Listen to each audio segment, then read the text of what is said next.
하나님이 당신의 전부가 되는 날, 그날이 되어서야 당신은 비로소 숨을 쉬기 시작합니다. 당신은 깨닫게 됩니다. 한때 공기라고 불렀던 것들, 즉 직업, 인간관계, 자신감이 사실은 당신을 살게 하는 것이 아니었음을 말입니다. 당신은 그동안 사람들의 인정과 성공, 안락함이라는 공기를 마시고 있었지만 그중 어떤 것도 당신의 영혼 깊은 곳까지 닿지는 못했습니다. 그러다 무언가가 바뀝니다. 거짓된 산소가 바닥나고 그 고요한 순간에 은혜가 밀려옵니다. 난생 처음으로 당신은 진짜 숨을 쉬게 되는데 그 숨이 바로 그분입니다. 그때부터 당신은 믿음이 진정 무엇인지 이해하기 시작합니다. 믿음이란 상황이 좋아질 때까지 숨을 참고 견디는 것이 아니라 그분이 당신의 호흡이시기에 살아가는 것임을 알게 됩니다. 하지만 왜 하나님은 공기가 다 떨어질 때까지 기다리실까요? 왜 그분은 당신에게 아무것도 남지 않았을 때가 되어서야 당신을 모든 것으로 채우시는 걸까요? 오늘 하나님이 당신의 전부가 될 때 실제로 어떤 일이 일어나는지, 그리고 왜 그 순간이 삶과 믿음, 그리고 평안을 바라보는 당신의 모든 방식을 바꾸어 놓는지 함께 살펴보겠습니다. 제1부, 하나님이 중심이 되시면 모든 것이 선명해집니다. 명확함은 상황이 완벽해질 때 찾아오는 것이 아닙니다. 그것은 당신의 마음이 마침내 단 하나의 중심을 선택할 때 찾아옵니다. 하나님이 그 중심이 되는 순간 흩어졌던 당신의 에너지가 모이기 시작합니다. 당신을 지치게 했던 수많은 결정들이 더 이상 관심을 달라고 아우성치지 않습니다. 당신을 꼼짝 못하게 했던 끝없는 장단점의 저울질도 잠잠해집니다. 왜냐하면 이제 하나의 진리가 다른 모든 것을 다스리기 때문입니다. 이것이 나를 그분께 더 가까이 이끄는가, 아니면 멀어지게 하는가? 이것이 당신의 북극성이 될 때 혼란은 그 힘을 잃습니다. 우리가 얼마나 반응하며 살고 있는지 생각해 보십시오. 우리는 타인의 기대에, 문화적 압박에, 과거의 후회와 미래의 두려움에 반응하며 살아갑니다. 우리도 모르는 사이에 수백 개의 작은 목소리가 우리의 하루를 지배하게 내버려 둡니다. 하지만 영혼은 수백 개의 태양을 돌도록 설계되지 않았습니다. 영혼은 오직 하나의 태양만을 궤도로 삼도록 설계되었습니다. 하나님이 당신 삶의 중력이 되시면 그보다 작은 행성들은 제자리를 찾습니다. 일은 여전히 중요하지만 더 이상 당신의 정체성이 되지 않습니다. 인간관계는 여전히 소중하지만 더 이상 당신의 가치를 결정하지 않습니다. 돈은 여전히 유용하지만 더 이상 당신의 미래를 써 내려가지 않습니다. 그 어떤 것도 더 이상 하나님이 아니기에 모든 것이 본연의 역할로 돌아갑니다. 이 선명함은 닫힌 문을 해석하는 방식도 바꿉니다. 이전에는 모든 지체가 실패처럼 느껴졌지만 이제는 더 나은 질문을 던질 수 있습니다. 하나님께서 이 일을 통해 무엇을 보호하시고 무엇을 다듬으시며 내 안에 무엇을 준비시키고 계시는가? 아니오라는 대답은 판결이 아니라 인도하심입니다. 닫힌 문은 변장한 자비일 수 있으며 당신의 시선을 그분에게서 훔쳐갔을지도 모르는 것들로부터 당신을 멀어지게 합니다. 그분이 중심이 되시면 당신은 열린 문을 숭배하는 것을 멈추고 지혜로 문을 열고 닫으시는 그분을 경배하기 시작합니다. 이 명확함은 당신의 속도를 변화시킵니다. 당신은 더 이상 비교를 따라잡기 위해 전력 질주하지 않습니다. 당신은 순종의 속도로 걷습니다. 서로 경쟁하는 5가지 목표를 쫓는 대신 나머지 모든 것을 정돈하여 당신의 생각과 말과 행동으로 그분을 기쁘시게 하는 단 하나의 목표를 추구합니다. 그 집중은 당신의 삶을 위축시키지 않습니다. 오히려 삶을 깊어지게 합니다. 사방으로 범람하던 강물이 멈추고 물줄기가 하나로 모여 실제로 무언가를 움직이는 거대한 흐름이 되는 것과 같습니다. 명확함은 성공을 재정의합니다. 성공은 더 이상 트로피로 측정되지 않습니다. 사람들은 숫자를 세지만 하나님은 열매를 보십니다. 공포 대신 평안, 이미지 대신 진실함, 야망의 번뜩임 대신 신실함을 선택합니다. 당신은 예전에는 눈치채지 못했던 숨겨진 승리들을 축하하기 시작합니다. 거짓이 이익이 될 때 정직을 선택하는 것, 원망이 더 쉬울 때 용서하는 것, 걱정이 통제하려 들 때 기도하는 것. 이것들은 작은 일이 아닙니다. 이것은 정렬된 삶의 표식이며 명확함은 당신의 목소리를 자유롭게 합니다. 당신이 유일한 청중이신 그분 앞에서 살고 있다면 모든 사람에게 당신 자신을 설명할 필요가 없습니다. 당신은 연기하지 않고도 친절할 수 있고 오만하지 않고도 자신감 넘칠 수 있으며 사라지지 않고도 겸손할 수 있습니다. 깊은 인상을 주려는 욕망은 축복하려는 욕망으로 녹아내립니다. 하늘이 이미 당신의 이름을 알고 있는데 세상이 당신을 알아봐 주길 바랄 필요가 없습니다. 만약 당신의 세상이 복잡하고 마음이 시끄럽다면 해답은 더 많은 전략을 추가하는 것이 아닙니다. 해답은 당신 삶의 무게를 감당할 만큼 강력한 중심을 선택하는 것입니다. 하나님이 그 자리를 차지하시게 하십시오. 그리고 안개가 어떻게 걷히는지 지켜보십시오. 모든 퍼즐 조각이 맞춰져서가 아니라 이 그림이 다시 목적을 갖게 되었기 때문입니다. 그분이 중심이 되실 때 당신을 포함한 모든 것이 어디에 속해야 하는지 비로소 보게 됩니다. 제2부 하나님이 당신의 공급자가 되시면 다른 모든 것은 부차적인 것이 됩니다. 하나님이 당신의 공급자가 되시면 삶은 잠잠해지기 시작합니다. 도움이 어디서 올지 궁금해하며 불안해하던 마음이 사라집니다. 당신은 더 이상 사람을 공급자로, 직업을 안전장치로 보지 않습니다. 그것들은 단지 통로일 뿐입니다. 근원은 바로 그분이십니다. 이것이 모든 것을 바꿉니다. 왜냐하면 근원이 결코 마르지 않는다면 당신은 부족함에 대한 두려움 속에 사는 것을 멈추기 때문입니다. 우리는 어린 시절부터 눈에 보이는 시스템에 의존하도록 훈련받았습니다. 우리는 수입, 교육, 인맥을 마치 마르지 않을 우물인 것처럼 바라봅니다. 하지만 삶이 그렇지 않음을 증명할 때, 그 우물들이 말라버릴 때 공포가 찾아옵니다. 그 공포는 형벌이 아닙니다. 그것은 계시입니다. 우리가 무엇을 신뢰하고 있었는지를 보여줍니다. 그리고 우리가 신뢰하는 것이 빼앗길 수 있는 것이라면 그것은 애초에 진정한 근원이 아니었습니다. 당신이 근원으로부터 살아갈 때 억지로 결과를 만들어내려 하지 않습니다.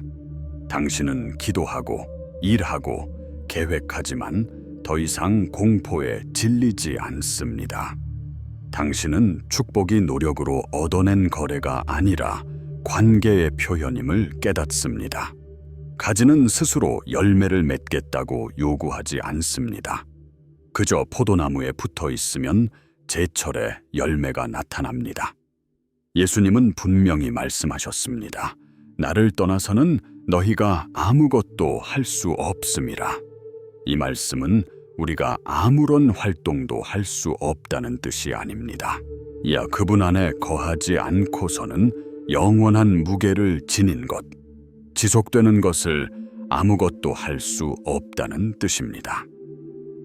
이러한 관점은 평범한 일상에 조용한 품위를 가져다 줍니다. 당신은 교만 없이 성공을 다룰 수 있고 절망 없이 상실을 견딜 수 있습니다. 왜냐하면 그 어느 것도 당신을 정의하지 않기 때문입니다. 당신은 고갈될 것을 두려워하지 않기에 자유롭게 베풀 수 있습니다. 당신의 공급은 마감일이나 사람의 인정에 달려있지 않기에 다른 사람들이 서두를 때 당신은 쉴 수 있습니다.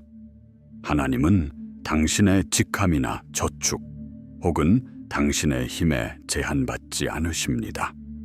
그분은 까마귀를 통해 엘리야를 먹이시고 사막을 통해 이스라엘을 인도하시며 당신의 믿음을 위협하려는 어떤 결핍 속에서도 당신을 지키실 수 있습니다. 하나님이 당신의 공급자가 되실 때 감사는 비교를 대체합니다. 당신은 한때 무시했던 방식들로 그분이 공급하고 계심을 알아차리기 시작합니다. 딱 필요할 때 도착한 식사, 적절한 순간에 다가온 격려, 불확실성 한가운데서 이해할 수 없이 찾아온 평안. 당신은 기적이 양에 관한 것이 아니라 신뢰에 관한 것임을 깨닫습니다. 하나님은 의존하는 법을 가르치기에 딱 충분할 만큼, 그리고 당신의 신실함을 보여주기에 딱 알맞은 시간에 공급하십니다. 이런 종류의 신뢰는 당신을 부주의하게 만드는 것이 아니라 자신감을 갖게 합니다. 당신은 결코 당신의 것이 아니었던 것을 통제하려는 시도를 멈춥니다. 당신을 붙드시는 분이 누구인지 이미 알고 있기에 안전하다는 징조를 구걸하는 것을 멈춥니다. 설령 눈에 보이는 모든 지지대가 사라진다 해도 당신의 근원은 남아 있습니다. 그리고 그 진리가 마침내 뿌리를 내리면 삶은 생존 경쟁이기를 멈추고 예배의 행위가 됩니다. 이 길을 걷는 것은 조용한 힘으로 걷는 것입니다. 폭풍은 여전히 올지 모르지만 당신의 닻은 더 이상 움직이지 않습니다. 당신은 당신의 공급이 어디서 시작되고 어디서 끝나는지 압니다. 바로 결코 변하지 않는 그분에게서 말입니다. 하나님이 당신의 공급자가 되시면 다른 모든 것은 부차적인 것이 됩니다. 그런데도 이상하게 다른 모든 것들이 다시 평화와 목적을 가지고 흐르기 시작합니다. 제3부, 하나님이 당신의 목표가 되시면 삶은 단순함과 능력을 얻습니다. 당신의 마음이 마침내 하나님을 궁극적인 목표로 선택할 때 불필요한 모든 것들이 떨어져 나가기 시작합니다. 관심을 끌기 위한 끝없는 경쟁, 인정받기 위한 추격전, 자신을 증명해야 한다는 무거운 압박감이 모두 그 힘을 잃기 시작합니다. 당신은 한때 당신을 고갈시켰던 많은 것들이 하나님의 뜻이 아니라 단지 보여지고 싶은 욕망의 소음이었음을 깨닫게 됩니다. 진정한 힘은 당신의 야망이 헌신으로 바뀌는 순간 시작됩니다. 대부분의 사람은 12가지 방향으로 끌려다니며 살아갑니다. 그들은 하나님을 기쁘시게 하고 싶어 하지만 동시에 다른 모든 사람도 기쁘게 하고 싶어 합니다. 그렇게 분산된 초점은 탁월함이 아니라 탈진을 만들어냅니다. 하지만 당신의 목표가 그분과 동행하는 것 단 하나로 좁혀질 때 당신은 멀티태스킹이 결코 줄 수 없는 내면의 힘을 얻게 됩니다. 당신은 깨끗한 동기로 살아가기 시작합니다. 모든 결정은 하나의 필터를 거칩니다. 이것이 하나님을 영화롭게 하는가? 그리고 당신은 이미 중요한 청중을 선택했기에 혼란은 갑자기 명확함으로 바뀝니다. 사도 바울은 이것을 완벽하게 포착했습니다.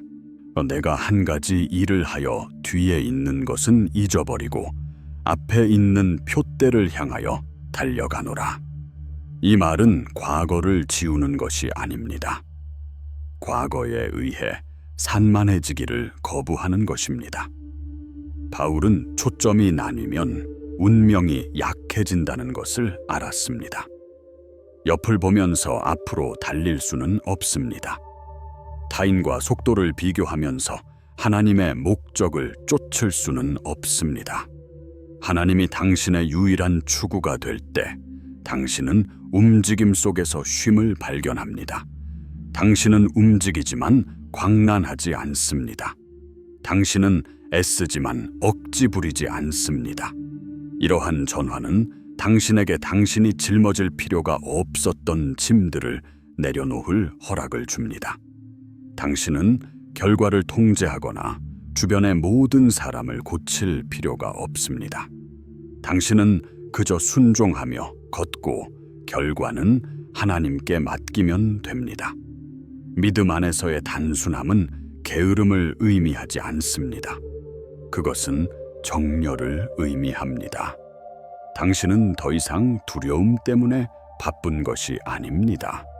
평안함으로 활동하는 것입니다. 당신은 덜 하더라도 더 많은 것을 성취합니다. 왜냐하면 당신이 하는 모든 일이 이제 올바른 중심에서 흘러나오기 때문입니다. 하나님이 당신의 목표가 되시면 성공은 성과보다 더 깊은 것이 됩니다. 더 많은 것을 하는 것이 아니라 그분을 더 닮아가는 것이 됩니다. 인내는 승리가 됩니다. 정직은 보상이 됩니다. 사랑은 전략이 됩니다. 심지어 고통조차 생산적인 것이 됩니다. 왜냐하면 고통이 당신을 그리스도의 형상으로 빚어내기 때문입니다. 이런 종류의 초점은 평범한 순간들을 거룩한 땅으로 바꿉니다. 설거지하는 것, 출근하는 것, 누군가의 아픔을 들어주는 것, 이 모든 것이 더 이상 사소한 행동이 아닙니다. 그것들은 그분을 염두에 두고 행해지기에 예배의 일부가 됩니다. 단순함은 또한 여정의 기쁨을 되찾아줍니다. 당신은 더 이상 상황이 좋아질 때까지 평안을 미루지 않습니다. 하나님의 임재가 당신과 함께 여행하기에 당신은 그 과정을 즐기는 법을 배웁니다. 결승선은 더 이상 당신을 두렵게 하지 않습니다. 기쁨은 끝에 있는 것이 아니라 그분과 함께 걷는 모든 발걸음 속에 있기 때문입니다. 하나님을 목표로 삼고 사는 사람은 더 이상 실패를 두려워하지 않습니다. 모든 좌절은 목표가 완벽함이 아니라 연결됨이라는 것을 상기시켜주는 알림이 되기 때문입니다. 오늘날 수많은 삶이 노력으로 가득 차 있지만 방향은 비어 있습니다. 사람들은 많은 것을 성취하지만 공허함을 느낍니다. 움직임을 의미와 혼동하기 때문입니다. 하지만 당신이 하나님을 목표로 삼는 순간 의미가 당신을 찾아옵니다. 소음은 사라지고 길은 좁아지지만 당신의 마음은 넓어집니다. 그리고 그 거룩한 단순함 속에서 당신은 그분을 더 찾을수록 당신이 하는 모든 일을 통해 능력이 조용히 흘러넘침을 발견하게 됩니다. 삶은 더 가벼워집니다. 쉬워져서가 아니라 마침내 영원과 정렬되었기 때문입니다. 제4부, 하나님이 당신의 스승이 되시면 모든 고난은 교훈으로 변합니다. 하나님을 구원자로만 보는 것이 아니라 스승으로 보기 시작할 때 무작위처럼 느껴졌던 모든 일이 이치에 맞기 시작합니다. 당신이 도망치곤 했던 힘든 계절들이 목적을 드러내기 시작합니다. 기다림, 실망, 침묵, 이 모든 것이 당신 안에 어떤 마음을 빚어낼지 정확히 아시는 분이 설계하신 커리큘럼의 일부가 됩니다. 그분의 교실에서는 어떤 것도, 심지어 고통조차 낭비되지 않습니다. 대부분의 신자는 힘을 달라고 구하지만 그 힘을 기르는 훈련을 준비하는 사람은 거의 없습니다. 하나님은 편안함을 통해 가르치시는 법이 거의 없습니다. 그분은 대조를 통해 가르치십니다. 그분은 당신이 약함을 마주하게 하여 의존을 배우게 하십니다. 혼란 속을 걷게 하여 그분의 평안을 알아보게 하십니다. 거절을 허락하시어 그분의 받아주심만으로 충분하다는 것을 보여주십니다. 그것은 잔인함이 아니라 장인의 솜씨입니다. 모든 도전은 당신이 얕은 곳에 머무는 것을 거부하시는 아버지의 손에 들린 도구가 됩니다. 요셉을 생각해 보십시오. 형들에게 팔리고 감옥에서 잊히고 매번 오해받았습니다. 다른 모든 사람에게 그의 이야기는 비극처럼 보였지만 하나님께 그것은 준비 과정이었습니다. 각각의 배신은 그가 자비로 이끄는 법을 훈련시켰습니다. 각각의 실망은 오만함 없이 영향력을 행사하는 데 필요한 인내를 길러주었습니다. 마침내 승진의 때가 왔을 때 요셉은 겸손을 배울 필요가 없었습니다. 그것은 이미 그의 영혼 안에 지어져 있었습니다. 한때 무의미해 보였던 고통은 변장한 지혜가 되었습니다. 하나님이 당신의 스승이 되시면 당신은 고난을 형벌로 보는 것을 멈추고 가지치기로 보기 시작합니다. 당신은 가지치기가 가지를 파괴하는 것이 아님을 깨닫습니다. 그것은 가지의 방향을 잡아줍니다. 그것은 당신을 열매 맺지 못하게 했을 것들을 제거합니다. 당신은 왜 나입니까? 라고 묻는 대신 이 일을 통해 제 안에 무엇을 형성하고 계십니까? 라고 묻는 법을 배웁니다. 그 하나의 질문이 쓴 뿌리를 성장에서의 걸음으로 바꿉니다. 그것은 지체를 반김의 증거가 아닌 준비의 계절로 바꿉니다. 그리고 수업이 어려워질 때 은혜가 교과서가 됩니다. 이 성령님은 당신 곁에 앉아 계시는 온화한 강사이십니다. 실패했다고 점수를 매기는 분이 아니라 성숙을 향해 당신을 안내하시는 분입니다. 그분은 수치를 주려고 교정하시는 것이 아니라 정렬시키기 위해 교정하십니다. 당신이 하나님의 침묵이라 생각했던 순간들은 종종 계속하거라. 내가 여전히 여기 있다 라고 말씀하시는 그분의 속삭임이었습니다. 그분의 징계는 거절이 아닙니다. 그것은 관계의 증거입니다.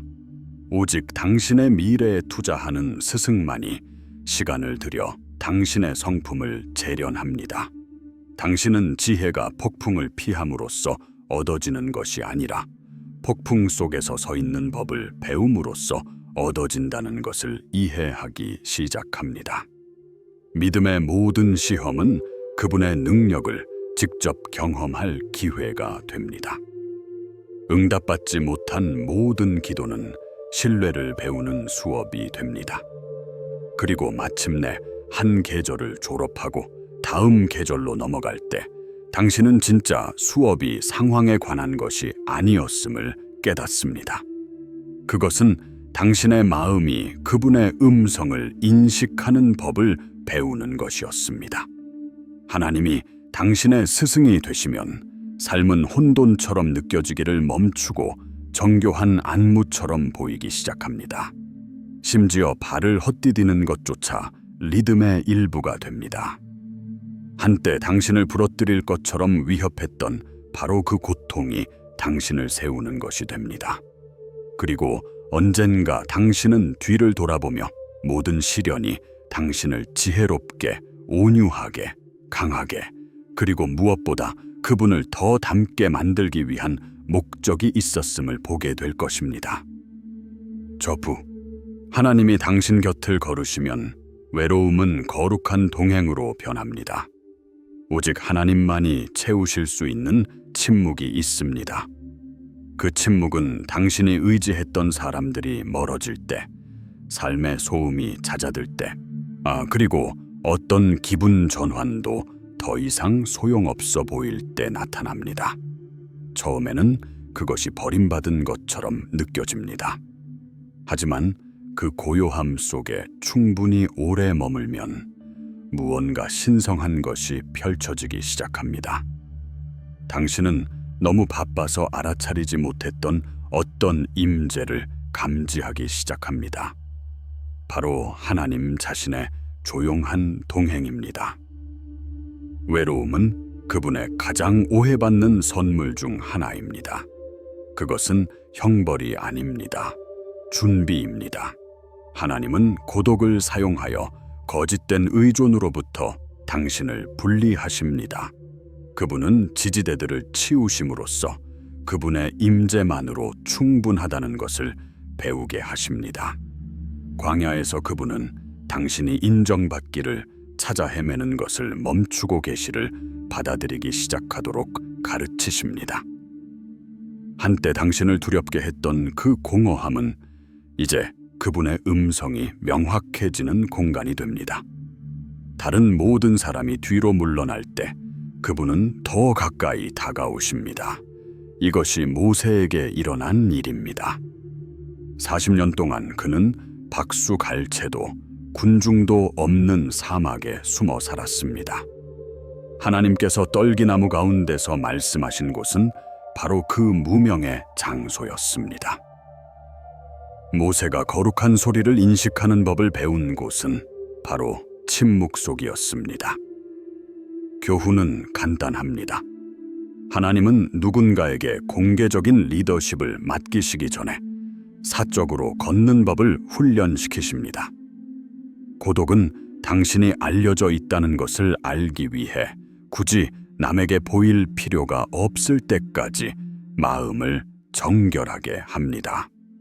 하나님이 당신 곁을 걸으시면 그분과의 대화는 당신 주변의 대화들보다 더 실제가 됩니다. 당신은 한때 혼자 짊어졌던 것들에 대해 그분께 이야기하고 있는 자신을 발견합니다. 의식처럼 느껴졌던 기도가 관계가 됩니다. 당신은 하늘을 향해 연기하는 것을 멈추고 하늘의 비밀을 털어놓기 시작합니다. 당신은 더 이상 조용한 순간들을 서둘러 지나치지 않습니다. 그 고요함 어딘가에서 결코 떠나지 않는 분을 만나기 때문에 그 순간들을 갈망하게 됩니다. 이 동행은 사람의 온기를 그리워하는 아픔을 지우지는 않지만 그것을 변화시킵니다. 당신은 필요가 아니라 풍요로움으로 사람들을 사랑하기 시작합니다. 당신은 되돌려 받을 것을 기대하지 않고 격려를 줄 수 있습니다. 종결을 요구하지 않고 용서할 수 있습니다. 투명인간 취급을 두려워하지 않고 섬길 수 있습니다. 당신의 영혼이 그분의 임재로 가득 찰 때 당신은 오직 그분만이 채우실 수 있는 것을 다른 사람들에게 채워달라고 요구하지 않게 됩니다. 그것이 거룩한 우정의 자유입니다. 오직 하나님의 임재 안에만 존재하는 평안이 있습니다. 소음이나 인정 혹은 동료에 의존하지 않는 평안입니다. 당신은 텅 빈 방에 있을 때조차 결코 혼자가 아님을 발견합니다. 서늘한 에덴 동산에서 아담과 함께 거니셨던 바로 그 하나님이 오늘 혼돈 속에서 당신과 함께 걷고 계십니다. 로뎀 나무 아래 엘리야 곁에 앉으셨던 바로 그 하나님이 당신이 보이지 않는다고 느낄 때 당신 곁에 앉아 계십니다. 그분의 침묵은 부재가 아닙니다. 그것은 깨달음으로의 초대입니다. 하나님이 당신 곁을 걸으시면 외로움은 사랑의 교실이 됩니다. 당신은 모든 순간 속에서 그분의 지문을 보기 시작합니다. 적절한 때에 위로가 되는 성경 구절, 힘을 주는 기억, 당신이 있어야 할 곳에 정확히 있다는 조용한 확신. 한때 고립처럼 느껴졌던 것이 친밀함으로 변합니다. 그리고 그분의 동행이 충분해질 때, 당신이 사람들이 당신을 이해해 주기를 기다리고 있었던 것이 아니었음을 깨닫습니다. 당신은 고요함 속에서 그분을 알아보기를 기다리고 있었던 것입니다. 제6부, 하나님이 당신의 첫사랑이 되시면 비로소 사랑이 무엇인지 배우게 됩니다. 당신의 마음이 다른 무엇보다 하나님을 사랑하기 시작할 때, 다른 모든 종류의 사랑이 제자리를 찾습니다. 당신은 두려움 때문에 사람에게 매달리는 것을 멈추고 자유함 속에서 그들을 사랑하기 시작합니다. 당신은 누가 곁에 남고 누가 떠나는지로 당신의 가치를 측정하지 않습니다. 당신의 마음이 결코 변하지 않는 분에게 닻을 내리고 있기 때문입니다. 이곳이 바로 영혼이 조건부 애정의 피로에서 마침내 치유되는 곳입니다. 하나님의 사랑은 모든 계절을 통과해 당신을 실어 나르는 꾸준한 리듬이 됩니다. 인간의 사랑은 아무리 최선이라 해도 깨지기 쉽습니다. 기대하고 두려워하고 본의 아니게 상처를 줄 수 있습니다. 하지만 하나님의 사랑은 자신을 잃지 않고 사랑하는 법을 가르쳐 줍니다. 요구하지 않고 주는 법, 사과를 기다리지 않고 용서하는 법, 오해받을 때조차 친절을 유지하는 법을 가르쳐 줍니다. 하나님의 사랑을 맛보면 사랑이 편안함의 계약이 아니라 성품의 언약임을 이해하게 됩니다. 사랑은 당신이 무엇을 얻느냐가 아닙니다. 당신이 어떤 존재가 되느냐입니다. 이 사랑은 당신이 타인을 보는 방식을 바꿉니다. 당신은 당신에게 상처를 준 사람들 안에서도 하나님의 형상을 알아보기 시작합니다. 한때 원망했던 사람들을 위해 기도하기 시작합니다. 당신은 최악의 순간들로 타인을 낙인 찍는 것을 멈춥니다. 하나님이 당신의 최악의 순간들을 얼마나 인내심 있게 다루셨는지 기억하기 때문입니다.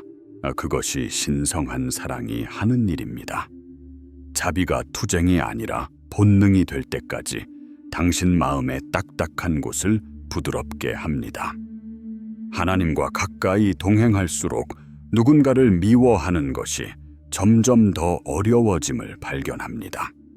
하나님을 먼저 사랑하는 것은 인간의 사랑을 소홀히 하는 것이 아닙니다. 그것을 정화하는 것입니다. 절박함을 제거하고 그 자리를 헌신으로 채우는 것입니다. 당신은 더 이상 당신의 공허함을 채우기 위해 사람들을 사랑하지 않습니다. 그분의 충만함을 반사하기 위해 그들을 사랑합니다. 다른 사람들에게 당신의 모든 것이 되어달라고 요구하는 것을 멈출 때 당신은 덜 까다롭고 더 인내하며 훨씬 더 평화로워집니다. 관계는 더 가볍고 건강하며 더 즐거워집니다. 마음의 왕좌에 이미 왕이 계시기에 압박감이 사라집니다. 또한 하나님의 사랑은 빛나 보이지만 차갑게 식어버리는 모조품 사랑으로부터 당신을 보호합니다. 당신은 무엇이 진짜이고 무엇이 일시적인지 분별하기 시작합니다. 욕정이 애정을 흉내낼 수 있음을 깨닫습니다. 관심이 인정을 가장할 수 있고 아첨이 돌봄을 흉내낼 수 있음을 알아차립니다. 하지만 하나님의 사랑은 당신을 부끄럽게 하려는 것이 아니라 구원하기 위해 위조품을 폭로합니다. 진짜 사랑은 공포가 아니라 평안으로 이끈다는 것을 상기시켜 줍니다. 그것은 소모시키는 것이 아니라 세워줍니다. 통제하는 것이 아니라 들어 올립니다. 그런 종류의 사랑을 알게 되면 당신은 그보다 못한 것에 안주하지 않게 됩니다. 이것이 순종을 가능하게 하는 사랑입니다.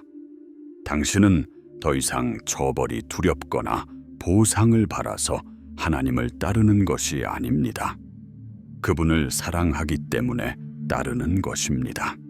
그리고 그 사랑이 모든 것을 바꿉니다. 희생을 달콤하게, 용서를 자연스럽게, 인내를 가능하게 만듭니다. 한때 짐이라 불렀던 것들이 애정의 표현이 됩니다. 당신은 해야 해서가 아니라 원하기 때문에 섬깁니다. 그것이 그분을 첫사랑으로 모시는 것의 의미입니다. 그리고 그 사랑이 당신의 마음을 다스릴 때 삶은 실망의 악순환이기를 멈춥니다. 당신은 완전함을 느끼기 위해 완벽한 사람이나 완벽한 날들을 기다리지 않습니다. 당신은 이미 당신 안에 완전함을 지니고 있습니다. 떠오르는 모든 태양이 당신이 무언가를 해내기 전에, 성공하기 전에, 심지어 그분의 이름을 부르기도 전에 당신이 사랑받았음을 상기시켜 줍니다. 하나님이 당신의 첫사랑이 되시면 당신은 사랑이 당신이 찾아야 했던 것이 아님을 마침내 이해하게 됩니다. 사랑은 당신을 먼저 찾아오신 어떤 분이었습니다. 제7부, 하나님이 모든 것의 중심이 되시면 깨진 모든 조각이 제자리를 찾습니다. 우리가 스스로 삶을 붙들려고 할 때 삶은 흩어진 것처럼 느껴집니다. 무너진 꿈, 지속되지 못한 관계, 응답받지 못한 것 같은 기도들. 이 모든 것이 하나님이 그 그림 속으로 들어오시기 전까지는 무작위 파편처럼 보입니다. 그분이 중심이 되실 때 파편들은 의미를 형성하기 시작합니다. 한때 엉망진창으로 보였던 것이 진행 중인 걸작임을 드러내기 시작합니다. 당신은 아무것도 낭비되지 않았음을 깨닫기 시작합니다. 모든 것이 그분의 설계의 일부였습니다. 하나님이 중심에 계시지 않으면 축복조차 짐이 될 수 있습니다. 우리는 그것들을 잃을까봐 너무 꽉 쥐고 우리를 섬기라고 주신 것들을 숭배하게 됩니다. 하지만 그분이 마땅한 자리를 차지하시면 무게 중심이 이동합니다. 당신은 더 이상 모든 것이 깨지지 않게 하려고 애쓰며 살지 않습니다. 무엇이 남아야 하고 무엇이 떠나야 하는지 그분이 정하시도록 내어드립니다. 갑자기 평안이 찾아옵니다. 모든 것이 고쳐져서가 아니라 각 조각이 어디에 속하는지 아시는 분과 싸우기를 멈췄기 때문입니다. 로마서 8장 28. 저는 하나님을 사랑하는 자들에게는 모든 것이 합력하여 선을 이룬다고 말합니다. 이것은 모든 것이 좋다는 뜻이 아닙니다. 어떤 일들은 정말로 아픕니다. 어떤 계절들은 정말로 당신을 부서뜨립니다. 하지만 하나님이 중심이시면 고통스러운 조각들조차 구원 안으로 엮여 들어갑니다. 그분은 배신을 가져다가 지혜로 바꾸시고 상실을 연민으로, 지체를 준비로 바꾸실 수 있습니다. 폭풍을 허락하신 그 손이 폭풍 속에서 당신의 영혼을 붙드는 닻이 됩니다. 이 중심으로부터 살아갈 때 당신은 더 이상 모든 세부 사항을 이해할 필요가 없습니다. 믿음이 해답에 대한 집착을 대체합니다. 당신은 왜라고 묻는 것을 멈추고 누구를 신뢰해야 할지 바라보기 시작합니다. 당신은 하나님이 설명을 약속하신 적이 없고 오직 임재를 약속하셨음을 보게 됩니다. 그리고 그분의 임재 안에서 질문들은 힘을 잃습니다. 당신은 모든 것을 이해하는 것이 평안을 가져다 주는 것이 아님을 배웁니다. 모든 일에서 그분을 신뢰하는 것이 평안을 줍니다. 당신 이야기에 깨진 모든 조각은 그분의 영광이 머무는 제단이 됩니다. 한때 당신을 쓰라리게 했던 고통이 이제 당신을 친절하게 만듭니다. 한때 의심하게 했던 순간들이 이제 당신을 겸손하게 만듭니다. 당신은 상처를 숨기는 것을 멈춥니다. 그것들이 신실하신 하나님의 이야기를 들려주기 때문입니다. 각각의 상처는 세상이 수리 불가라고 부르는 것을 그분이 다시 지으실 수 있다는 간증이 됩니다. 당신을 당황하게 했던 조각들이 그분의 장인 정신의 증거가 됩니다. 하나님이 중심이 되시면 균형이 혼돈을 대체합니다.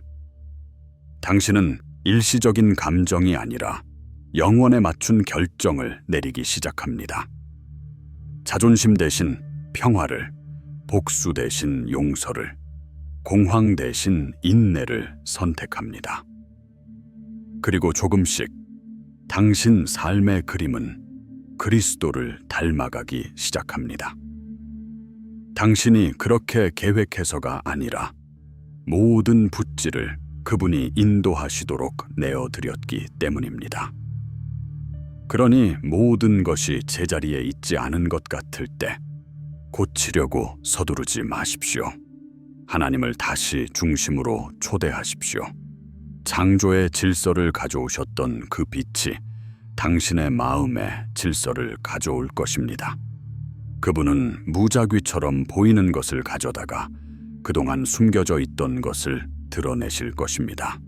모든 조각에는 목적이 있습니다. 모든 지체에는 방향이 있고 모든 상처에는 펼쳐지기를 기다리는 구원이 있습니다. 하나님이 모든 것의 중심이 되시면 당신 삶의 어떤 것도 더 이상 무의미하지 않습니다. 결론, 하나님이 당신이 가진 전부가 될 때 당신은 마침내 모든 것을 이해하게 됩니다. 결국 우리가 쫓는 모든 것, 우리가 잃는 모든 것, 그리고 우리가 배우는 모든 것은 하나의 발견으로 우리를 이끕니다. 바로 하나님이 처음부터 핵심이었다는 사실입니다. 우리를 완성해 줄 것이라고 생각했던 것들은 결코 기초가 될 수 없었습니다. 그것들은 우리를 근원 되신 분께로 다시 안내하기 위한 것이었습니다. 다른 어떤 것도 만족을 줄 수 없는 그곳에 마침내 도달했을 때 당신은 새로운 눈으로 보기 시작합니다. 당신은 평안이 해답에 있는 것이 아니라 임재 안에 있으며 통제에 있는 것이 아니라 내려놓음 안에 있음을 이해합니다.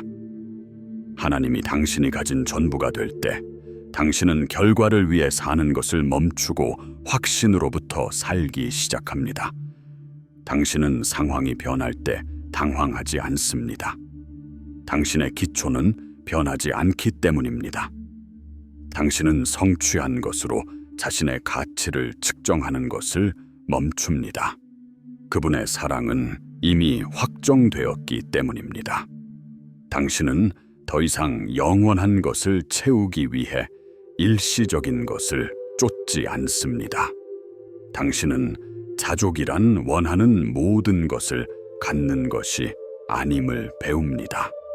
그것은 중요한 모든 것을 이미 가지고 있음을 깨닫는 것입니다.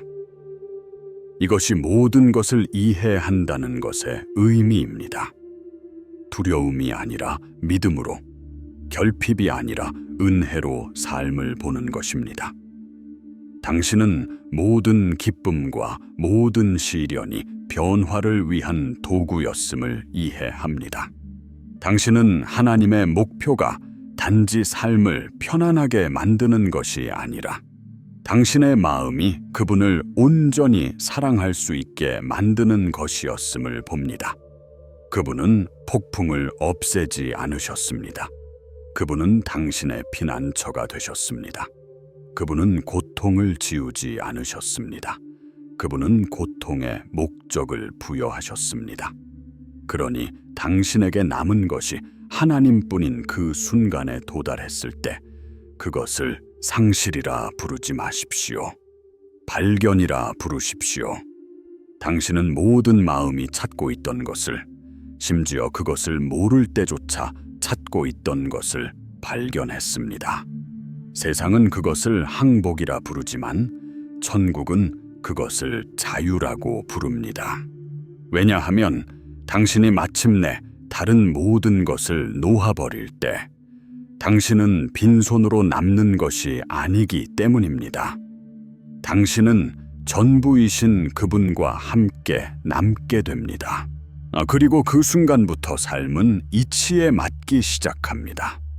당신이 모든 신비를 이해해서가 아니라 모든 신비를 아시는 분과 함께 걷기 때문입니다. 하나님이 당신이 가진 전부가 될 때 당신에게는 더 이상 지도가 필요 없습니다. 당신은 인도자를 찾았습니다. 빛을 쫓을 필요가 없습니다. 당신은 빛과 함께 걷고 있습니다.